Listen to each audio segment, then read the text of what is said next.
মাত্র ১০০ টাকায় যদি এত সুন্দর জিনিসপত্র পাওয়া যায় তাহলে ব্যাগ ভরে না কিনে এনে কি পারা যায়? সোফার কুশন একদম কাভার সহ কিনেছিলাম মাত্র ৩০০ টাকা দিয়ে। আসসালামু আলাইকুম। আল্লাহর রহমতে নিশ্চয়ই সুস্থ আছেন, ভালো আছেন। আমরা সবাই তো চাই একটু বাজেট ফ্রেন্ডলি শপিং করতে। তো সেজন্য আপনাদেরকে সঙ্গে নিয়ে আজকে চলেন নিউ মার্কেট যাই। একদম বাজেট ফ্রেন্ডলি কোথা থেকে শপিং করতে পারবেন। সিরামিকের এই আইটেমগুলো যেকোনো জায়গায় কিন্তু অনেক বেশি প্রাইসে সেল করে। ভ্যানে সাধারণত আমি তো অনেক জায়গা থেকে কিনেছি ৩০০, ৪০০, ৫০০ টাকা দিয়েও সেল করে। তবে এইখানে প্রত্যেকটা আইটেম মাত্র ১০০ টাকা।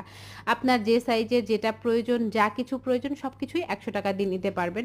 তো আমি খুঁজতে, খুঁজতে ভাবলাম যে কি নিবো? কয়েকটা প্লেট নিয়েছি, তারপর মগ নিয়েছি। কি নিয়েছি সেগুলোও আপনাদের সঙ্গে শেয়ার করব। এই মগগুলো কিন্তু প্রত্যেকটাই মাত্র ১০০ টাকা ছিল। এরপর ওনাদের দোকানের ভিতরে ঢুকে দেখলাম ওইখানেও যা কিছু ছিল সেগুলোও মাত্র ১০০ টাকা। এখানে চামিচ ছিল, ৪ টা জার ছিল কাচের মাত্র ১০০ টাকায়। প্রত্যেকটা চামিচও ছিল ১০০ টাকায়। এগুলো পেয়ে যাবেন হচ্ছে আপনারা